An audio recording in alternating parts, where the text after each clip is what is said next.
Hello बच्चों, कैसे हैं आप लोग। आशा करता हूं कि आप लोग अच्छे होंगे।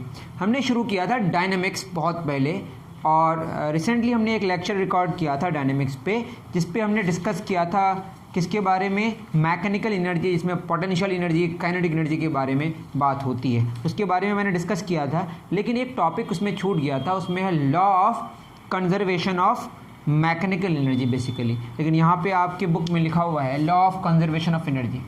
तो हमारा अभी का टॉपिक क्या होने वाला है, law of conservation of energy. बहुत ही सिंपल सा टॉपिक है। बेसिकली यहाँ पे कौन सी एनर्जी की बात होगी, टोटल मैकेनिकल एनर्जी, किसका, सिस्टम का। ठीक है, तो अगर सिस्टम की बात करें आप, तो आप देखेंगे, मान लेते हैं आपका ये ग्राउंड, इससे पहले मैंने डिस्कस कर लिया था, आपको पोटेंशियल एनर्जी कहीं ना कहीं आपको ज़ीरो डिफाइन करनी पड़ती है, वो आपका रेफरेंस होता है। ठीक है, यहाँ पे आपकी जो ग्रेविटेशनल पोटेंशियल एनर्जी को हमने डिफाइन किया, इस लाइन में कितना लिया, ज़ीरो लिया। ठीक है, ये आप चाहे तो एक्स भी ले सकते हैं, वाई भी ले सकते हैं, हमने कितना लिया, ज़ीरो। मानते हैं कि आपके पास ये है एक बॉडी जिसका मास कितना है बताइए, एम मास का एक बॉडी। कितना मास का एक बॉडी है बताइए, एम मास का एक बॉडी है, जिसको फ्रीली यहाँ पे छोड़ा गया। ठीक है, अब फ्रीली छोड़ा गया और जहाँ से छोड़ा गया वहाँ से ग्राउंड का जो डिस्टेंस है, वो हाइट जो है वो कितना है, एच हाइट। ठीक है, अब इसके तीन तरह के पोजीशंस होंगे, एक तो आपका यहाँ पे ए, और एक कहीं पे बी, और एक बॉटम में क्या होगा, सी, एक बीच में कहीं पे। मान लेते हैं कि बीच में कहीं पे जो है ये यहाँ से x डिस्टेंस में है, तो ये कितनी हाइट होगी बताइए, ये h माइनस एक्स हाइट होगी। ठीक, तो आपको ये बताना है कि जो तीन पॉइंट्स हैं यहाँ पे ए, बी और सी, इसमें पोटेंशियल और काइनेटिक का जो सम होगा वो हमेशा कांस्टेंट रहेगा, मतलब मैकेनिकल एनर्जी का सम हमेशा कांस्टेंट रहेगा। ठीक है, मानते हैं हम आते हैं एट पॉइंट ए। सबसे पहले हम बात करेंगे पॉइंट ए की, बहुत आराम से बात करते हैं। क्या होगा यहाँ पे बताइए, पोटेंशियल एनर्जी। कौन सी पोटेंशियल एनर्जी भाई, ग्रेविटेशनल पोटेंशियल एनर्जी, कोई तो और एनर्जी है नहीं यहाँ पे। कहाँ पे, ए में कितना होगा बताइए, यह एम जी, और हाइट कितनी है, एच, मतलब 0 प्लस एम जी एच, तो एम जी एच है। काइनेटिक एनर्जी कितनी होगी, हाफ एम वी स्क्वायर। अब बताइए, जब ड्रॉप करेंगे यहाँ पे तो बस फ्रीली इसको छोड़ेंगे, जब फ्रीली छोड़ेंगे तो इसकी वेलोसिटी वहाँ पे कितनी होगी बताइए, 0, तो हाफ एम ज़ीरो स्क्वायर कितना, 0। क्यों वेलोसिटी 0 यहाँ पे हुई, क्योंकि ए पॉइंट में एम मास के बॉडी को हम फ्रीली छोड़ रहे हैं, अलग से कोई एनर्जी यहाँ पे हम दे नहीं रहे हैं, तो उसके पास वेलोसिटी कितनी है, वेलोसिटी नहीं तो काइनेटिक एनर्जी नहीं, तो कितनी एनर्जी हुई इसके पास, 0। कहाँ पे, पॉइंट ए में। अब आते हैं पॉइंट ए में जो मैकेनिकल एनर्जी टोटल होगी वो क्या होगी, potential energy plus kinetic energy. Potential और काइनेटिक का सम एम जी एच प्लस 0, तो क्या हो जाएगा बताइए, एम जी एच। क्लियर है, ये है बात। ठीक, तो पॉइंट ए की बात हो गई। अब बात करेंगे पॉइंट बी की और पॉइंट सी की। ठीक है बच्चों, तो पॉइंट सी की पहले बात कर सकते हैं, वैसे पॉइंट बी की भी बात कर सकते हैं, कोई मैटर नहीं करता है। पॉइंट ए का हो गया, कितना आया, एम जी एच, ये आप ख्याल में रखें। दैट मीन्स ये तो हमने यहाँ पे निकाल लिया, mechanical energy at point A कितना आया, एम जी एच। अब आएंगे बी की बात करेंगे, एट पॉइंट बी। ए का आप उतार लिया होंगे, बी का, बी बताइए, बी ग्राउंड से मतलब 0 जो रेफरेंस आपका है वहाँ से कितनी हाइट पे, h माइनस एक्स, तो पोटेंशियल एनर्जी जो होगी इसकी वो कितनी हो जाएगी बताइए, m g into h minus x, m g into h minus x, या इसको हम लिख सकते हैं m g h minus m g x. अब हमें काइनेटिक एनर्जी चाहिए भाई, क्या होगा बताइए, हाफ एम वी स्क्वायर। मामला फंस गया वी स्क्वायर में, तो वी स्क्वायर कैसे निकालेंगे, मान लेते हैं let at B the velocity is v. ठीक है, अब ऊपर से जो नीचे आ रहा है वहाँ पे हमने वेलोसिटी अभी v मान लिया, जब v होगा तो बताइए फॉर्मूला क्या होगा, v square is equal to u square plus 2as। यहाँ पे v कितनी है, v है, u कितना है, फ्रीली फॉल हो रहा है, यहाँ पे हम ले रहे हैं a टू b। ठीक है, तो 0 स्क्वायर प्लस 2a एक्सेलरेशन क्या होगा, अब मैं क्या कह रहा हूँ, नीचे ही हमने पॉजिटिव माना तब तो यहाँ पे v पॉजिटिव लिखा है, तो a कितना होगा बताइए, a हो जाएगा आपका g प्लस g, ठीक है। और s कितनी हाइट कवर किया, कितना डिस्टेंस कवर किया, x नीचे ही हमने पॉजिटिव माना है तो x भी हम पॉजिटिव ही लिखेंगे, ठीक है। तो क्या हो जाएगा v स्क्वायर बराबर 2gx, that is kinetic energy कितनी हो जाएगी, ये हो जाएगी half m into 2gx, 2 cancel, कितना आ जाएगा mgx। इतनी बात आपको समझ आई। मैं फिर कह रहा हूँ, यहाँ से यहाँ आया, यहाँ पे कितनी वेलोसिटी है 0, यहाँ पे वेलोसिटी हमने कितना मान लिया v, that is v square बराबर u स्क्वायर प्लस 2as, तो v स्क्वायर बराबर u कितना है 0, 0 स्क्वायर प्लस 2a g है और s x है, चूँकि नीचे ही वेलोसिटी है तो v हमने पॉजिटिव लिखा प्लस v, g नीचे है तो प्लस g, डिस्प्लेसमेंट भी नीचे है तो प्लस x, तो कितना आया काइनेटिक एनर्जी बताइए mgx। अब बताइए मैकेनिकल एनर्जी यहाँ से कितनी हो जाएगी, potential energy plus kinetic energy, potential कितनी आई है, ये आई है mgh minus mgx plus mgx cancel, कितना आ गया mgh। देखिए mechanical energy at point B पे हम निकाले, ये तो ए टू बी हमने इक्वेशन ऑफ मोशन इस्तेमाल किया, तो एट बी कितना आया mgh। इसका मतलब 2 पॉइंट्स में हम लोगों ने तो जान लिया, एक एक्स टॉप में और एक बीच के किसी एक जनरल पॉइंट में। अब जानेंगे बॉटम में, अगर ये तीनों जगह में mgh ही आएगा total sum of mechanical energy, तो हम ये मान लेंगे कि कंजर्वेशन ऑफ मैकेनिकल एनर्जी यहाँ पे वैलिड है, ठीक है। सिंपल सी बात है, उतार लीजिए, डन। चलिए बहुत अच्छी बात, अब बढ़ते हैं आगे, ठीक है। तो ये बात हो गई अब पॉइंट सी की। पॉइंट सी की क्या होगी बात, एट पॉइंट सी बताइए यहाँ पे पोटेंशियल एनर्जी कितनी होगी, अब यही तो हमारा रेफरेंस है, दैट इज mg, हाइट कितनी है 0, दैट इज 0 आएगा, ठीक है। काइनेटिक एनर्जी कितनी हो जाएगी, ये होगी हाफ m, अब इसमें हम मान लेते हैं v डैश, यहाँ पे जो वेलोसिटी है वो कितनी है, यहाँ पे जो टकरा रही है ये v डैश वेलोसिटी से, यहाँ पे कितनी v। तो अब फिर यहाँ पे v डैश के लिए a से हम कहाँ आएंगे, a से c में आएंगे, a से c आएंगे और क्या हम वैल्यू निकालेंगे v square plus you square plus 2, यही ना हमारा फॉर्मूला, v के जगह v डैश है और u तो हमारा इनिशियल वेलोसिटी 0 है, तो v डैश स्क्वायर बराबर 0 स्क्वायर प्लस 2ag, और कितना डिस्प्लेसमेंट यहाँ पे हुआ h, that is v dash का स्क्वायर कितना हुआ 2gh। अब बताइए काइनेटिक एनर्जी कितनी हो जाएगी, ये हो जाएगी half m into 2gh, 2 cancel, that is mgh। अब बताइए मैकेनिकल एनर्जी कितनी हो जाएगी, potential energy plus kinetic energy, ये कितनी है 0 और ये कितना है mgh, जोड़ के कितना आया mgh। इससे पता चला टोटल जो मैकेनिकल एनर्जी है वो पॉइंट ए में हो, टॉप में हो, बॉटम में, या टॉप और बॉटम के बीच में कहीं एक जनरल पॉइंट हो, हर एक पॉइंट में आपका जो मैकेनिकल एनर्जी है वो कंजर्व रहता है। जब नीचे आता है तो पोटेंशियल क्या होते जाएगा, डिक्रीज होते जाएगा, और काइनेटिक क्या होते जाएगा, इंक्रीज होते जाएगा। दैट मीन्स आपकी जो पोटेंशियल में कमी होगी वो काइनेटिक उसको अचीव कर लेगा। उसी तरीके से जब नीचे से ऊपर जाएगा तो पोटेंशियल की बढ़ोतरी होती जाएगी और काइनेटिक की घटोतरी हो जाएगी। नीचे आएगा तो वेलोसिटी बढ़ता जाएगा और हाइट घटती जाएगी, ठीक है, और ऊपर जाएगा तो हाइट आपकी क्या होती जाएगी, बढ़ते जाएगी, मतलब पोटेंशियल बढ़ते जाएगी, और स्पीड घटती जाएगी, मतलब काइनेटिक घटती जाएगी। तो ऊपर जाने से पोटेंशियल, मतलब मैंने क्या कहा, ऊपर जाने से पोटेंशियल एनर्जी डिक्रीज करती है और काइनेटिक इंक्रीज करती है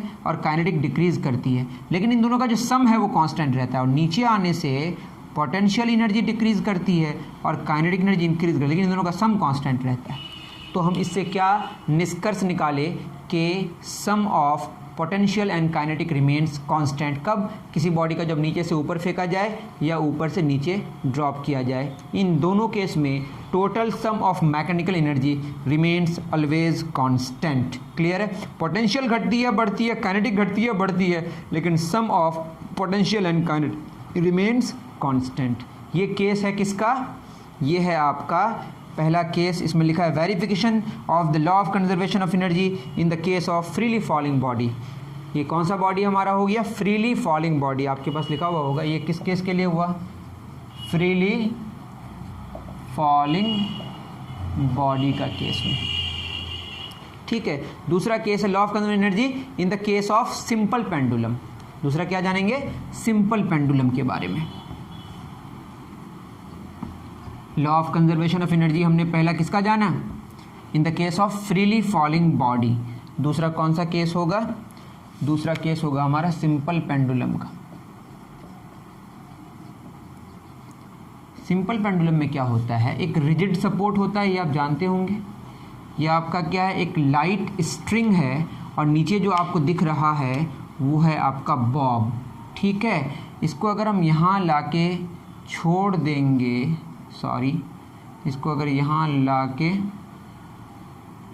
छोड़ देंगे तो क्या होगा बताइए, ये ऑसिलेट करेगा। क्या करेगा, ऑसिलेट करेगा। अभी एयर के फ्रिक्शन को हम लोग इग्नोर करते हैं, ठीक है, एयर के फ्रिक्शन को क्या करते हैं, इग्नोर करते हैं। तो ये क्या करेगा बताइए, ऐसे थोड़ा सा ख़राब फिगर है, अब मान लीजिए ऐसे ऐसे करेगा, क्या करेगा, ऑसिलेट करेगा। इसको हम बोलते हैं टू एंड फ्रो मोशन या बैक एंड फोर्थ मोशन या ऑसिलेशन। तो ये जो करेगा, इसमें आप देखिए जब ये इधर जाएगा तो कुछ हाइट अचीव करेगा, ठीक है। मानते हैं ये इसका ज़ीरो रेफरेंस फ्रेम, मतलब ये वाला जो है ये ज़ीरो है। तो ये जब ऊपर जा रहा होगा, आप सोचिए, ये जब, ये समझिए पूरी चीज़ें लिखी हुई है, मैं यहीं पे बस समझाऊंगा। ये जब मान लीजिए यहाँ से आ रहा है, तो यहाँ से जब आ रहा है, यहाँ पे जब छोड़ देंगे इसको, तो यहाँ पे इसकी वेलोसिटी कितनी होगी, ज़ीरो। तो यहाँ वेलोसिटी ज़ीरो है, मतलब यहाँ पे काइनेटिक एनर्जी तो ज़ीरो है ना, लेकिन देखिए हाइट कितनी है, मैक्सिमम है, एच मान लेते हैं। तो यहाँ पे हाइट मैक्सिमम है, मतलब यहाँ पे पोटेंशियल एनर्जी क्या है, मैक्सिमम है, ठीक है। काइनेटिक एनर्जी कितनी है, ज़ीरो। अब क्या होगा, जब ये नीचे आएगा तो उसका जो मीन पोजीशन है उसको गेन करेगा और उसकी हाइट कम होते जाएगी, मतलब इस रेफरेंस के हिसाब से उसकी पोटेंशियल में क्या होती जाएगी, घटोतरी हो जाएगी। यहाँ पे पोटेंशियल क्यों हुआ, क्योंकि यहाँ पे इसको उठा के लेके आए हैं, हमने जो काम किया है, हमने जो इस बॉब पर काम किया, तो हमारी एनर्जी उसमें चली गई है पोटेंशियल एनर्जी के फॉर्म में। जब वो नीचे आ रही है तो वो पोटेंशियल काइनेटिक में कन्वर्ट हो रही है। पोटेंशियल और काइनेटिक का जो सम है, जिसको मैकेनिकल एनर्जी कहते हैं, वो रहता है कांस्टेंट। तो यहाँ पे काइनेटिक जीरो है, जब नीचे आ रहा है तो इसकी वेलोसिटी अचीव हो रही है, और वेलोसिटी बढ़ने की वजह से काइनेटिक बढ़ रही है लेकिन पोटेंशियल घट रही है। यहाँ पे आके पोटेंशियल क्या हो जाएगा, मिनिमम, और रेफरेंस के हिसाब से क्या हो जाएगा, ज़ीरो, ठीक है। लेकिन काइनेटिक एनर्जी यहाँ पे आके वेलोसिटी क्या हो जाएगी, मैक्सिमम, तो काइनेटिक एनर्जी क्या हो जाएगी, मैक्सिमम, ठीक है। अब उसके बाद क्या होगा, यहाँ से ऊपर जाने के बाद, यहाँ से जब आगे जाने की कोशिश करेगा तो ये मीन पोजीशन की तरफ खींचेगा। इसके खींचने की वजह से, चूंकि जा इधर रहा है, खींच इधर रहा है, तो इसकी स्पीड में घटोतरी होगी। तो जब ऊपर जा रहा होगा तो नीचे आने से क्या हो रहा है, पोटेंशियल एनर्जी घट रहा है और काइनेटिक एनर्जी बढ़ रहा है, ठीक है। अब जब ऊपर जाएगा तो क्या होगा, जब ऊपर जा रहा है, इधर जा रहा है, ठीक है, ऐसे जा रहा है, तो पोटेंशियल एनर्जी क्या हो रहा है, बढ़ रहा है, और काइनेटिक एनर्जी घट रहा है, लेकिन इन दोनों का जो सम रहेगा वो कांस्टेंट रहेगा। यहाँ पे वैसे फोर्स कांस्टेंट नहीं है, वो अलग मैटर है, उस पर हम डिस्कशन नहीं कर रहे हैं। फिर यहाँ पे आके उसकी स्पीड क्या हो जाएगी, जीरो, काइनेटिक एनर्जी क्या हो जाएगी, जीरो, बट पोटेंशियल हो जाएगी मैक्सिमम। इसी तरीके से पोटेंशियल और काइनेटिक का जो वेरिएशन है होते रहेगा, लेकिन पोटेंशियल और काइनेटिक का जो सम है वो कांस्टेंट रहेगा। That means mechanical energy conserve रहेगा। ये सिंपल पेंडुलम का केस है। उम्मीद है कि इतनी बात आपको तो समझ ज़रूर आई होगी, ठीक है। अब इसमें जो बातें बची वो है ट्रांसफॉर्मेशन ऑफ एनर्जी। तो आपके पास जो बुक होगी वो आप खोल के बैठें, उसमें आप समझने की कोशिश करें। पहला है ट्रांसफॉर्मेशन ऑफ एनर्जी। उसमें देखेंगे ट्रांसफॉर्मेशन ऑफ एनर्जी में जैसे सबसे पहले लिखा है, जो एनर्जी ना तो हम पैदा कर सकते हैं, नहीं क्या कर सकते हैं, energy can neither be created nor can be destroyed. तो ट्रांसफॉर्मेशन ऑफ एनर्जी में क्या, आपने ये सुना ही होगा, एनर्जी ना तो हम पैदा कर सकते हैं और नहीं डिस्ट्रॉय कर सकते हैं, बस एनर्जी का एक फॉर्म दूसरे फॉर्म में चेंज हो जाता है। जैसे हम हाथ में रब करते हैं, हाथ को एक रब करते हैं, तो हमारी जो एनर्जी है वो एनर्जी किस में कन्वर्ट हो गई, वो हीट में कन्वर्ट हो गई, ठीक है। तो बात हम ये कह रहे हैं, लेकिन एक इंपॉर्टेंट बात है, बाद में आप जानिएगा, E बराबर mc², ठीक है, और m बराबर m0/1 - v² का स्क्वायर रूट। मास और एनर्जी का एक रिलेशन है जो बाद में जानेंगे आप। मतलब मास एनर्जी इक्विवेलेंस होता है। ये तब होता है जब स्पीड आपकी बहुत हाई होती है, तब मास बढ़ जाता है। कि क्या होता है, मास एनर्जी में कन्वर्ट हो जाता है, वो एक अलग केस है। अभी हम जो केसेस पढ़ेंगे उसमें स्पीड इतना कम मानेंगे कि मास में कोई परिवर्तन नहीं होगा, मास एकदम स्पीड के साथ कांस्टेंट रहेगा। लेकिन मास स्पीड के साथ चेंज होता है, ये आप दिमाग में रखें। लेकिन ये थ्योरी ऑफ रिलेटिविटी में हम लोग पढ़ेंगे, अभी इग्नोर करेंगे कि स्पीड के बढ़ने से मास चेंज नहीं होता, ये मानेंगे, लेकिन चेंज होता है, ये बाद की बात है। तो अभी हम मानेंगे मास कांस्टेंट है। जब तक मास हम कांस्टेंट माने तब हम कह सकते हैं कि energy can neither be created nor can be destroyed. सिर्फ एक एनर्जी का फॉर्म दूसरे एनर्जी के फॉर्म में चेंज होता है। जैसे हाथ को रब करेंगे तो mechanical energy due to the friction between the hands is converted into heat energy. बिल्कुल सही है। When a knife is rubbed against the grinding stone the mechanical energy change to heat, light and sound energy. अब देखिए ना कि अगर आप कोई चाकू को घसेंगे किसी पत्थर में तो वहाँ से ची आवाज़ आती है, उससे रोशनी निकलती है, लाइट निकलती है, वो हीट जनरेट भी होता है, गर्म हो जाता है। मतलब आप जो वहाँ पे घसे, जो आपकी जो मैकेनिकल एनर्जी है वो कन्वर्ट किस में हो गई, हीट में, लाइट में और साउंड में। When brakes are applied to a vehicle at the point where the brakes rub against the wheel, the mechanical energy changes into heat energy। देखिए ना, कभी कभी ऐसा होता है ब्रेक लगा रहे हैं तो ब्रेक लगाने से वो जो ब्रेक जहाँ पे लगता है टायर का, जहाँ पे भी जिस पोजीशन में लगता है, तो वहाँ पे उसको हीट में कन्वर्ट कर देता है। या आप देखे होंगे अगर ब्रेक मारे तो वो फिसल के चले जाती है गाड़ी, तो वहाँ पर वो गर्म हो जाता है सड़क। क्यों हो जाती है सड़क? क्योंकि वहाँ फ्रिक्शन की वजह से वो जो वहाँ पर हमने काम किया, वो काम किस में, वो जो एनर्जी है वो किस में कन्वर्ट हो गई, हीट एनर्जी में कन्वर्ट हो गई। When a clock having a main spring is owned, the mechanical energy is converted into potential energy of the spring। जैसे बहुत सारी घड़ियाँ आप देखे होंगे, बहुत सारे खिलौने देखे होंगे, उसमें हम चाबी देते हैं, उसको बोलते हैं, मतलब उसको अगर खींचते हैं उसके बाद वो अपने आप चलने लगता है, तो उसको जो स्प्रिंग है, स्प्रिंग घुमा देते हैं, उसमें पोटेंशियल एनर्जी स्टोर हो जाती है, फिर वो पोटेंशियल काइनेटिक में कन्वर्ट हो जाती है। इस तरीके से चीज़ें होती है, ठीक है। When a bow with arrow is stretched, जब आप देखें ना धनुष चलाते हैं ना, ऐसे खींचते हैं तो छोड़ते हैं तो आगे जाता है, जब उसको खींचते हैं तो किसके फॉर्म में एनर्जी स्टोर होती है, पोटेंशियल के फॉर्म में, ठीक है। Water stored in dam is has, अब जैसे वाटर है बहुत ऊपर रख देते हैं उसको, अगर हम बहुत ऊपर रख दें यहाँ पे, ठीक है, मान लेते हैं यहाँ पे ये एक दीवार है और यहाँ पे हमने पानी स्टोर कर दिया, ठीक है। अब बताइए यहाँ पे अगर होल कर देंगे तो पानी नीचे आते रहेगा ना, इसका मतलब वाटर के पास कौन सी एनर्जी है, पोटेंशियल एनर्जी। हाइट नीचे की तरफ वो जाने की कोशिश करेगा, पोटेंशियल किस में कन्वर्ट हो जाएगी, काइनेटिक में। मैंने torch is switch on, the torch को जब स्विच ऑन करते हैं, जो बैटरी है, बैटरी के अंदर केमिकल फॉर्म में एनर्जी होती है, वो किस में कन्वर्ट हो जाती है, वो इलेक्ट्रिकल में, फिर इलेक्ट्रिकल एनर्जी है वो किस में कन्वर्ट हो जाती है, वो लाइट में कन्वर्ट हो जाती है। अब microphone convert sound energy into electrical energy. इसी तरह इन इलेक्ट्रिक हीटर, ये सब हीटर की बात है, स्टीम इंजन की, सारा का सारा आप खुद समझ सकते हैं, ठीक है, इतना आप खुद समझ सकते हैं। तो बात ये है। उसके बाद आप देख सोर्सेज ऑफ एनर्जी है, एनर्जी का सोर्स की अगर बात करें, कौन सी एनर्जी, सोर्सेज ऑफ एनर्जी। तो एनर्जी के सोर्स की अगर बात करें, कुछ होता है रिन्यूएबल, कुछ होता है नॉन रिन्यूएबल। रिन्यूएबल का मतलब आप खुद समझ सकते हैं कि दोबारा जिसको हम ले सकते हैं, जैसे अब हवा से जो एनर्जी आती है, विंड एनर्जी या वाइंड जो भी बोलते हैं, विंड एनर्जी, तो उसको आप दोबारा पा सकते हैं, सोलर एनर्जी दोबारा पा सकते हैं। लेकिन जो आप पेट्रोलियम है, जो आप गाड़ी में पेट्रोल भरते हैं या डीजल भरते हैं, वो जो एनर्जी का सोर्स है वो एक बार हो चुका है, अगर दोबारा होना भी है तो करोड़ों साल उसको लगेगा होने में, ठीक है। तो जो पेट्रोलियम सोर्स है हमारा, वो क्या, non renewable source of energy है। कुछ सोर्सेज नॉन रिन्यूएबल है और कुछ सोर्स सेज रिन्यूएबल है। इसी तरह पेट्रोलियम, नेचुरल गैस, स्टार्टिंग बहुत सारी एनर्जीज के बारे में डिस्कशन है। जैसे हम बात करेंगे न्यूक्लियर एनर्जी के बारे में, तो यहाँ फिजन और फ्यूजन की बात होती है। तो फिजन का मतलब है टूटना और फ्यूजन का मतलब होता है जुड़ना, तो वहाँ से आप बात समझ पा सकते हैं। तो ये सारी चीज़ें आप अगर स्टडी करेंगे तो आप खुद समझ सकते हैं। नेक्स्ट हमारा जो टॉपिक है वो है rotational motion and circular motion, वो हमारा नेक्स्ट लेक्चर पे होगा। बहुत छोटा सा लेक्चर था जो मैंने कंप्लीट कर दिया, ठीक है। उसके बाद आप सुन लीजिए क्या क्या हो सकता है। रोटेशनल मोशन, रिजिड बॉडी, ठीक है, ये सारी चीज़ें होंगी। उसके बाद सर्कुलर मोशन की बात होगी। सेंटर ऑफ मास भी दिया हुआ है इस बार, पहले शायद नहीं था। यूनिफॉर्म सर्कुलर मोशन है और पीरियोडिक मोशन के बारे में यहाँ पे गिवन है। Vibratory motion, simple harmonic motion, ये सारा डिस्कशन हम नेक्स्ट लेक्चर में करने की कोशिश करेंगे। तब तक आप इतना पढ़ते रहें, मिलते हैं नेक्स्ट वीडियो में। Thank you very much.